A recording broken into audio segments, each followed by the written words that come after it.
Hello. Sorry, I'm a couple of minutes late. We're going to speak about the poison of subjectivism, and this is through the words of C.S. Lewis, who is one of my, I feel great affection for him as a lay theologian, and I hope by now you do too. It's quite a fair bit to get through, so I'm going to not be able to see the chat whilst I'm reading, and I'm going to jump into it so that I can get to the end, basically. So the poison of subjectivism. One cause of misery and vice is always present with us in the greed and pride of men. But at certain periods in history, this is greatly increased by the temporary prevalence of some false philosophy. Correct thinking will not make good men of bad ones, but a purely theoretical error may remove ordinary checks to evil and deprive good intentions of their natural support. An error of this sort is abroad at present.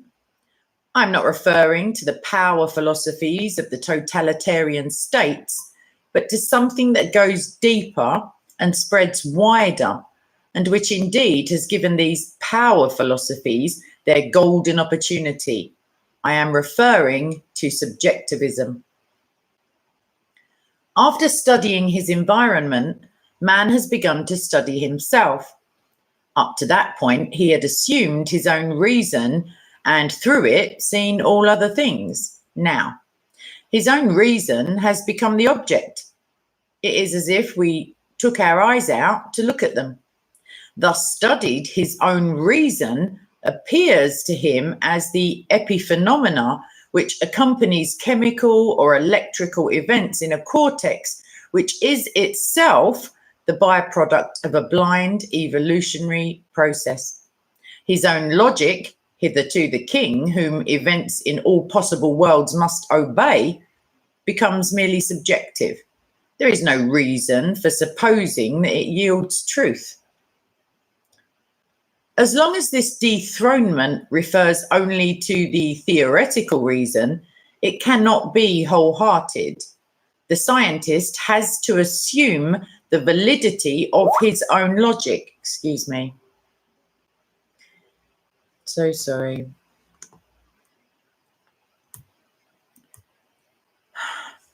In the stout old-fashioned of Plato or Spinoza. Even in order to prove that it is merely subjective and therefore he can only flirt with subjectivism. It is true that this flirtation sometimes goes pretty far.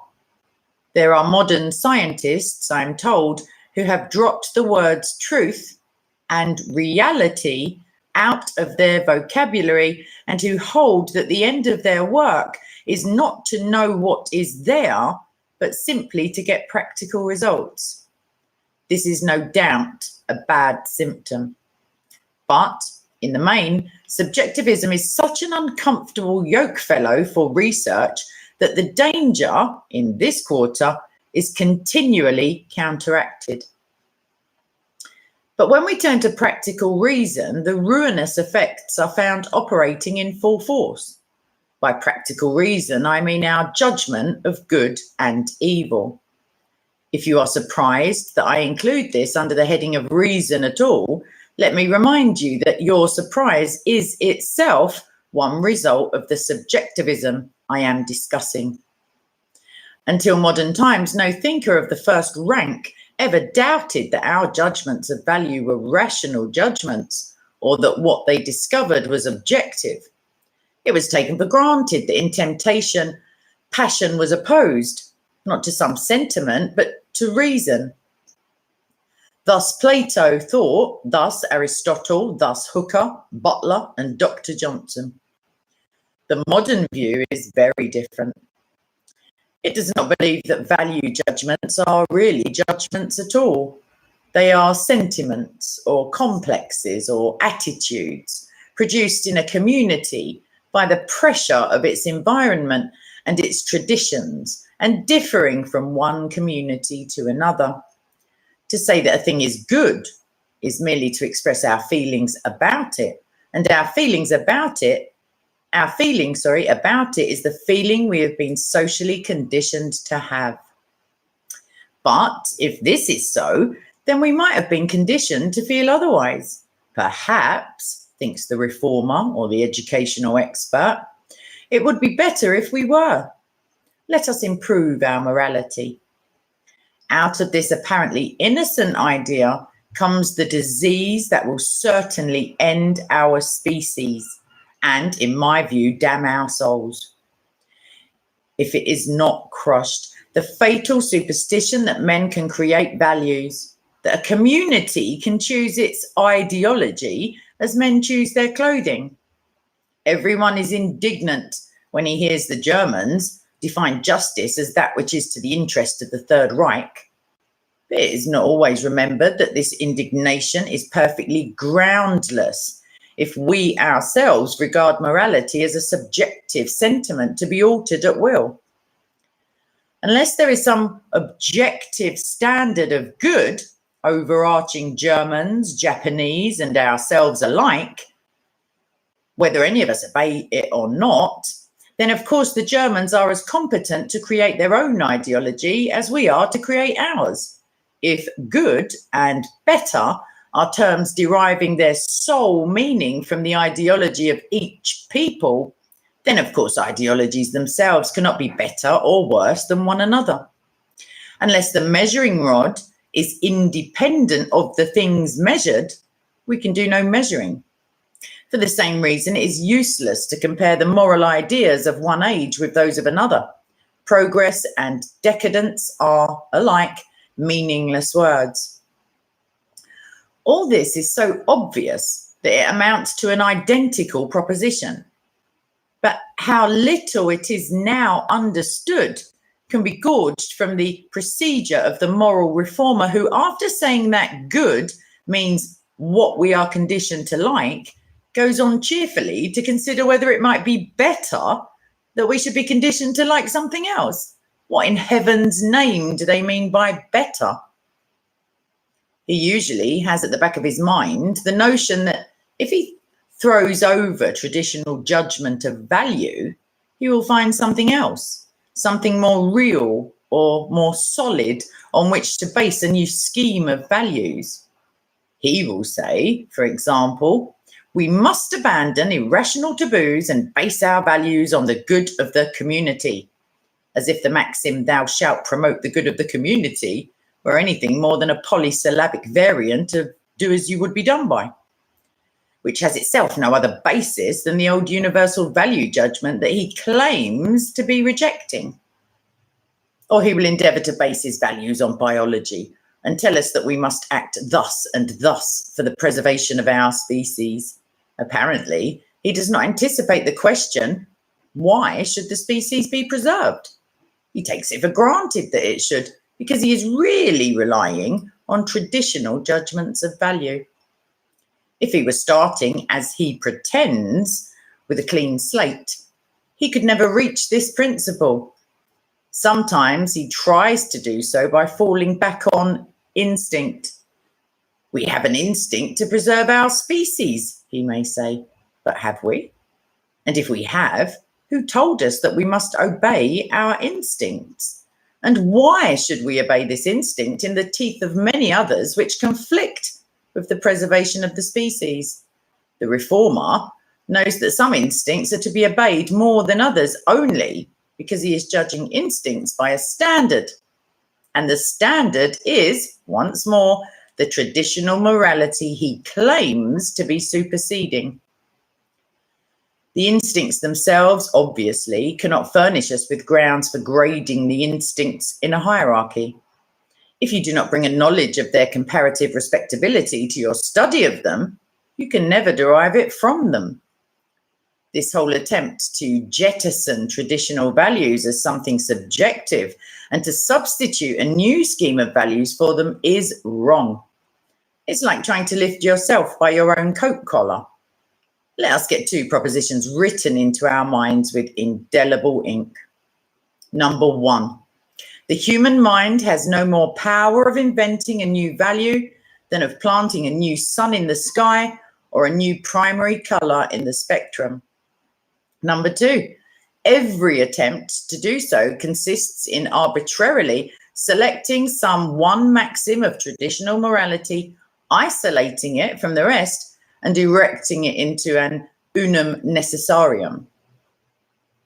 The second proposition will bear a little illustration. Ordinary morality tells us to honour our parents and cherish our children. By taking the second precept alone, you construct a futuristic ethic in which the claim of posterity are the sole criterion. Ordinary morality tells us to keep promises and also to feed the hungry. By taking the second precept alone, you get a communist ethic in which production and distribution of the products to the people are the sole criteria. Ordinary morality tells us, ceteris paribus, to love our kindred and fellow citizens more than strangers.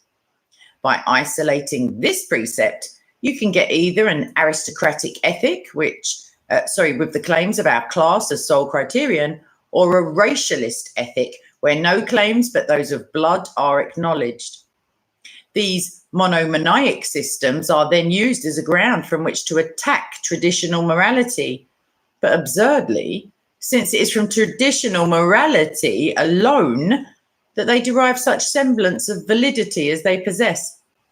Starting from scratch with no assumptions about value, we could reach none of them. If reverence for parents or promises is a mere subjective byproduct of physical nature, so is reverence for race or posterity. The trunk to whose root the reformer would lay the axe is the only support of the particular branch he wishes to retain. All idea of new or scientific or modern moralities must therefore be dismissed as mere confusion of thought. We have only two alternatives. Either the maxims of traditional morality must be accepted as axioms of practical reason, which neither admit nor require argument to support them, and not to see which is to have lost human status, or else there are no values at all.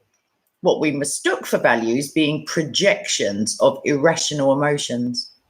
It is perfectly futile, after having dismissed traditional morality with the question, why should we obey it, then to attempt the reintroduction of value at some later stage in our philosophy. Any value we reintroduce can be countered in just the same way. Every argument used to support it will be an attempt to derive from premises in the indicative mood a conclusion in the imperative. And this is impossible. Against this view, the modern mind has two lines of defense. The first claims that traditional morality is different in different times and places. In fact, that there is not one morality, but 1,000. The second exclaims that to tie ourselves to an immutable moral code is to cut off all progress and acquiesce in stagnation. Both are unsound. Let us take the second one first, and let us strip it of the illegitimate emotional power it derives from the word stagnation, with its suggestion of puddles and mantled pools. If water stands too long, it stinks.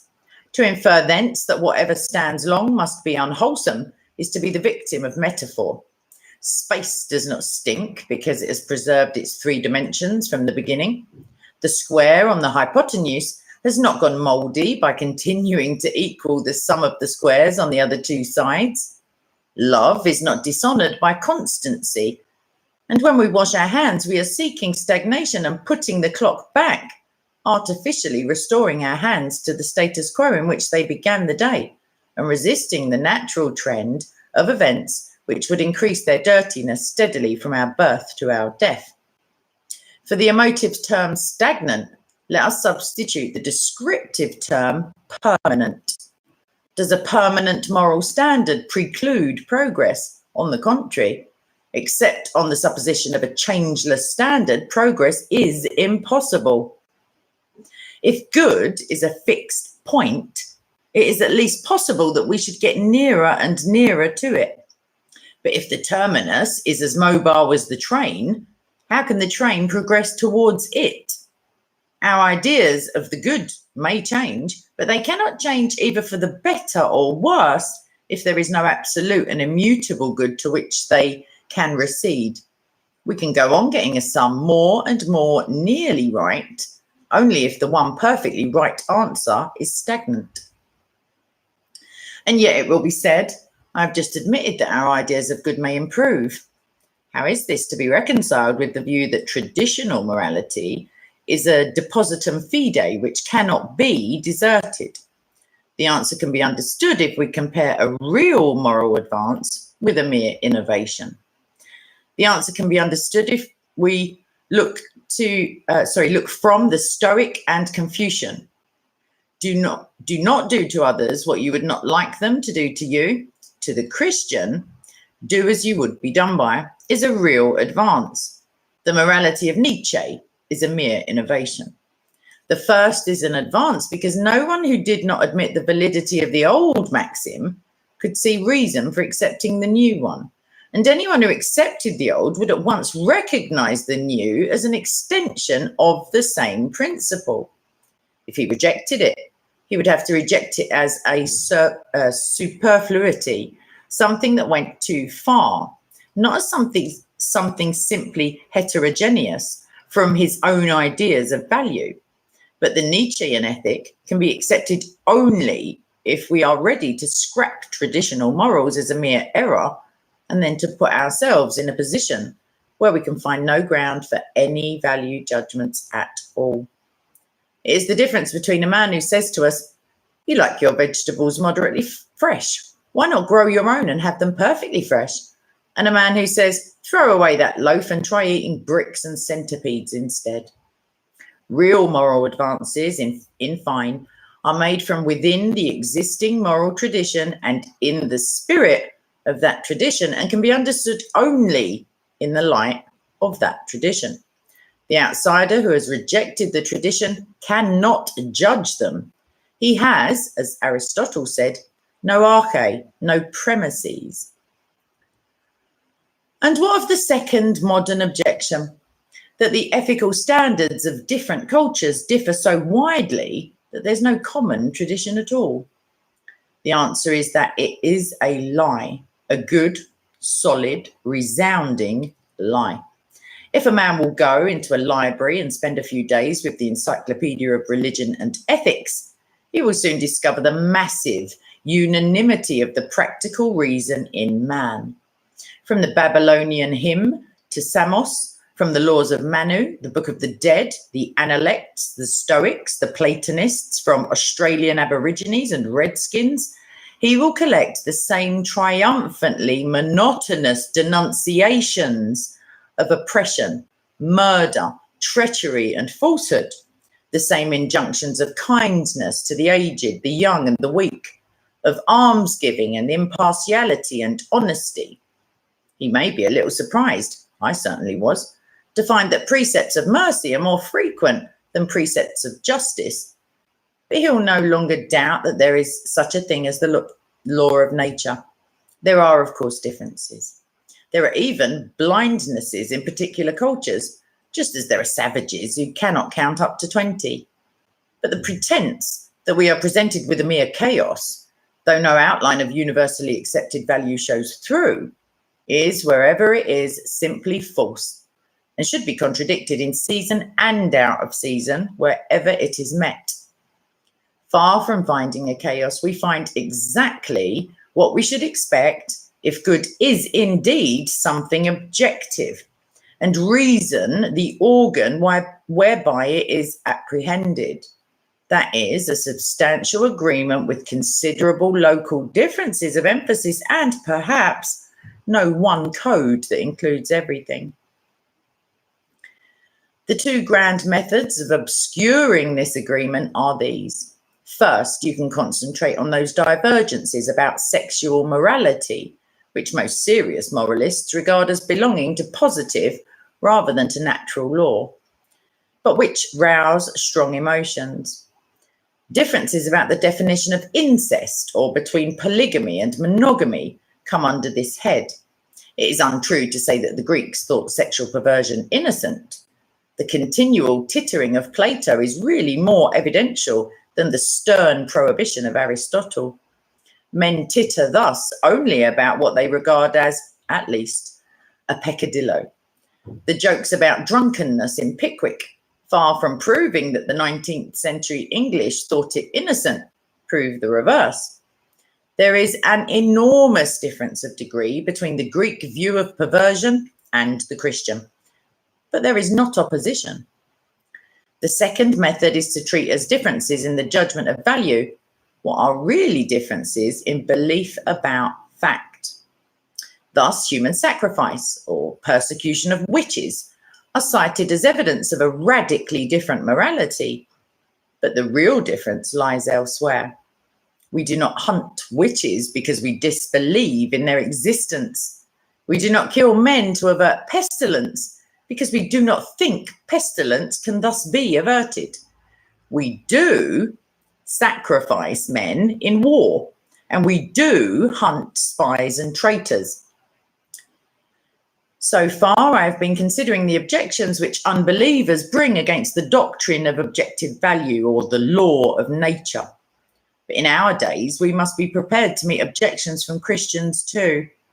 Humanism and liberalism are coming to be used simply as terms of disapprobation, and both are likely to be used of the position I am taking up.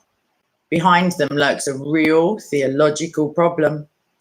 If we accept the primary platitudes of practical reason as the unquestioned premises of all actions, are we thereby trusting our own reason so far that we ignore the fall and are retrogressively turning our absolute allegiance away from a person to an abstraction? As regards the fall, I submit that the general tenor of Scripture does not encourage us to believe that our knowledge of the law has been depraved in the same degree as our power to fulfill it. He would be a brave man who claimed to realize the fallen condition of man more clearly than St. Paul. In that very chapter, Romans 7, where he asserts most strongly our inability to keep the moral law, he also asserts most confidently that we perceive the law's goodness and rejoice in it according to the inward man. Our righteousness may be filthy and ragged, but Christianity gives us no ground for holding that our perceptions of right are in the same condition. They may no doubt be impaired, but there is a difference between imperfect sight and blindness. A theology which goes about to represent our practical reason as radically unsound is heading for disaster. If we once admit that what God means by goodness is sheerly different from what we judge to be good, there's no difference left between pure religion and devil worship. The other objection is much more formidable. If we once grant that our practical reason is really reason, and that its fundamental imperatives are as absolute and categorical as they claim to be, then unconditional allegiance to them is the duty of man. So is absolute allegiance to God. And these two allegiances must somehow be the same. But how is the relation between God and the moral law to be represented? To say that the moral law is God's law is no final solution. Are these things right because God commands them, or does God command them because they are right? If the first, if good is to be defined as what God commands, then the goodness of God himself is emptied of meaning, and the commands of an omnipotent fiend would have the same claim on us as those of the righteous Lord. If the second, then we seem to be admitting a cosmic diarchy, or even making God himself the mere executor of a law somehow external and antecedent to his own being. Both views are intolerable.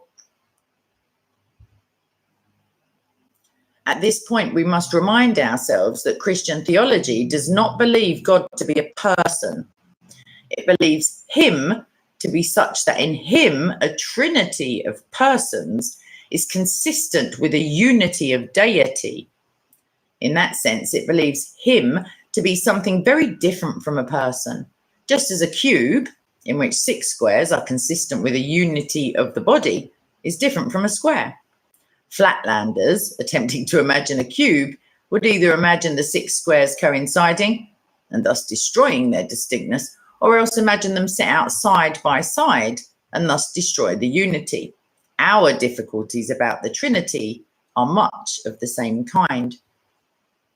It is therefore possible that the duality which seems to force itself upon us when we think first of our Father in heaven, and secondly of the self-evident imperatives of the moral law, is not a mere error, but a real, though inadequate and creaturely, perception of things that would necessarily be two in any mode of being which enters our experience, but which are not so divided in the absolute being of the superpersonal God. When we attempt to think of when we attempt to think of a person and a law, we are compelled to think of this person either as obeying the law or as making it.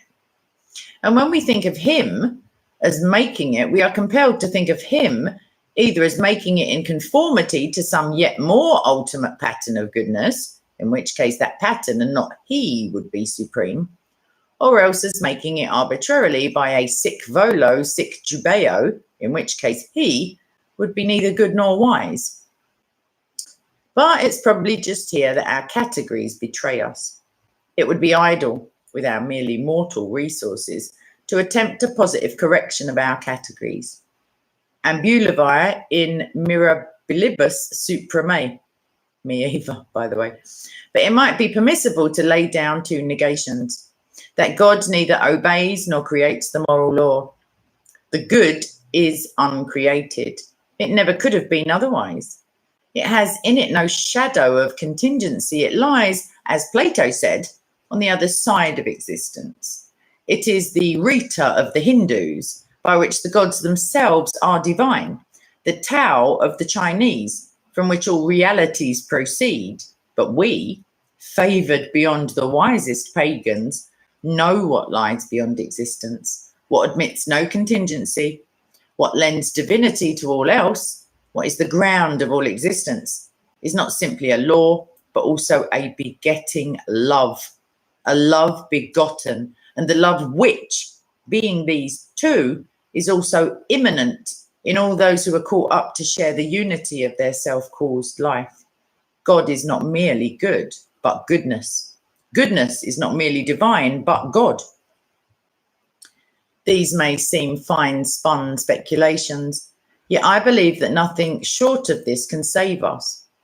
A Christianity which does not see moral and religious experience converging to meet at infinity, not at a negative infinity, but in the positive infinity of the living yet superpersonal God, has nothing in the long run to divide it from devil worship. And a philosophy which does not accept value as eternal and objective can lead us only to ruin. Nor is the matter of merely speculative importance. Many a popular planner on a democratic platform, many a mild-eyed scientist in a democratic laboratory means, in the last resort, just what the fascist means. He believes that good means whatever men are conditioned to approve. He believes that it is the function of him and his kind to condition men, to create consciences by eugenics, psychological manipulation of infants, state education and mass propaganda. Because he is confused, he does not yet fully realise that those who create conscience cannot be subject to conscience themselves. But he must awake to the logic of his position sooner or later. And when he does, what barrier remains between us and the final division of the race into a few conditioners who stand themselves outside morality, and the many conditioned in whom such morality as the experts choose is produced at the experts' pleasure? If good means only the local ideology, how can those who invent the local ideology be guided by any idea of good themselves? The very idea of freedom presupposes some objective moral law, which overarches rulers and ruled alike. Subjectivism about values is eternally incompatible with democracy. We and our rulers are of one kind only, so long as we are subject to one law. But if there is no law of nature, the ethos of any society is the creation of its rulers, educators, and conditioners, and every creator stands above and outside his creation. Unless we return to the crude and nursery-like belief in objective values, we perish. If we do, we may live, and such a return might have one minor advantage. If we believed in the absolute reality of elementary moral platitudes, we should value those who solicit our votes by other standards than have recently been in fashion. While we believe that good is something to be invented, we demand of our rulers such qualities as vision, dynamism, creativity, and the like. If we return to the objective view, we should demand qualities much rarer and much more beneficial: virtue, knowledge, diligence, and skill. Vision is for sale, or claims to be for sale, everywhere. But give me a man who will do a day's work for a day's pay, who will refuse bribes, who will not make up his facts, and who has learned his job. Okay, so that's that. I hope you followed along. It was a little bit winding. But what I could do, I'll try to do, is share the text in the link, which in the description box even in a link, and then you can maybe, I don't know, play that again and read along to it. Jordan, you want to try doing metaphysics, lovey? I feel your pain. Okay, so I'm going to go ahead and straight up guess that there are no questions. Yeah, so I will definitely post that as soon as I can get to the editing page, which will be once I'm out of here. And yeah, so I'm back in the chat now, so I can see you all. And yeah, that's it. So it is really interesting. Let me just take a moment to, I don't know, be a salesperson for Lewis. Not that I'm asking you to buy his stuff, excuse me. He is one of the most, I don't agree with all of his theological views, many of them, to be fair, I do. And they're so very well reasoned. He doesn't just assume that you'll believe them because of, you know, X, Y, Z, even when just biblical, because of course, biblical doctrines can be, you know, the exegesis is the important thing. People can come to radically different conclusions from the same verses, even all of them being Christian. So his own struggle with Christianity, he set out to debunk it. And he said that by the time he got on his knees to repent, as it were, and to accept Christ, he was the most wretched convert in all of England. He was thoroughly depressed about the matter. But he had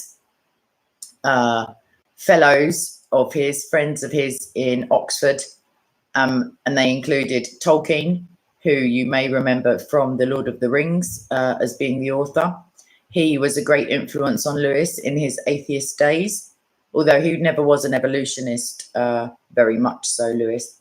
But yeah, he's done some really, really good work. He's got, let me see, where is it? So there's Mere Christianity. He also has the Screwtape Letters, The Great Divorce. He has, oh my gosh, that's so terrible. I can't think of them. I've got them all, but I can't think of them. Wow. Okay, maybe I'll point you to some titles, or maybe if you want to request some, I'll make some videos. He has collections of essays all over the place, and he really is a very well reasoned writer, if that makes sense.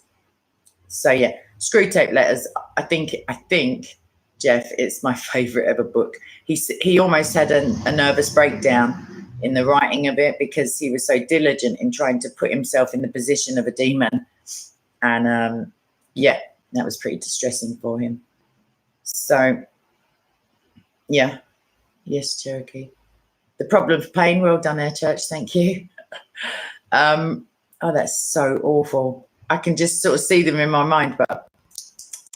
And also all of his children's fiction, they're very charming. The Narnia books have interweaved in them Christian theology, certainly if you think of The Lion Aslan, and the Lion of Judah, etc. I mean, I don't say that we've got a snow witch like wandering around, but you know, you can see if you look for it, and they're very charming, and they're very oldie worldly written. If that makes, they're very quaint, especially like you know, there are 7 of them. So there's the Voyage of the Dawn Treader. It's awful. My mind's going blank as I speak. I can literally see the scenes in my mind because I've read them so many times. Shocking bad form, Kay. Anywho, I tell you what I'm going to end on. I'm going to end on this verse, which has been on my mind. Yesterday, I was greatly distracted by something that potentially I don't think I should be being distracted by it quite so heavily. And I was trying to pray my way through it. Made that little live stream as well, just to distract myself. But I'm going to read, I think, 10 quick verses from the Bible that I was, I don't know, the Holy Spirit just directed me to them. Therefore, my brothers, beloved and longed for, my joy and crown, so stand firm in the Lord, my beloved. I exhort Euodia and I exhort Syntyche, don't know how to pronounce her name, sorry, to think the same way in the Lord. Yes, I beg you also, true yokefellow, help these women, for they laboured with me in the good news, with Clement also and the rest of my fellow workers whose names are in the book of life. Rejoice in the Lord always. Again, I will say rejoice. Let your gentleness be known to all men. The Lord is at hand. In nothing be anxious, but in everything by prayer and petition with thanksgiving, let your requests be made known to God. And the peace of God, which surpasses all understanding, will guard your hearts and your thoughts in Jesus Christ. Finally, brothers, whatever things are true, whatever things are honourable, whatever things are just, whatever things are pure, whatever things are lovely, whatever things are of good report, if there is any virtue and if there is any praise, think about these things. The things which you learned, received, heard, and saw in me, do these things, and the God of peace will be with you. But I rejoice in the Lord greatly, that now at length you have revived your thought for me, in which you did indeed take thought, but you lacked opportunity. Not that I speak in respect to lack, for I have learned in whatever state I am to be content in it. I know how to be humbled, and I know also how to abound. In everything and in all things I have learned the secret, both to be filled and to be hungry, both to abound and to be in need. I love this. I can do all things through Christ who strengthens me. So that's that. That's Philippians 4, 1 to 13. I just don't know. Just love a bit of Bible, me. You know me. Okay. So I'm going to nip off now. There's a pretty long, it's taking a long time to edit, but there's a vid that is 44.6% rendered. So if it's this side of the next millennia, there will be a premiere of it this evening. And if not, I'll just be irritable, but I will be at Speaker's Corner tomorrow. And maybe if I don't do the premiere, I'll do another quick live, but that means a lack of a glass of wine, quite frankly. So, John McDermott, I'm going to say no, and I'm not even going to read that out loud because of the word before my name. But yeah, okay, on that little bombshell, I'm going to press the first button. I'm going to say, hopefully, please God, we'll see you later. If not, I will see you tomorrow. And I will add the link in the description box very shortly. So, have fun reading through that. And please do look at some of his other work. I'll grab some titles and throw them in. All right, God bless you. And speak to you soon. Bye-bye.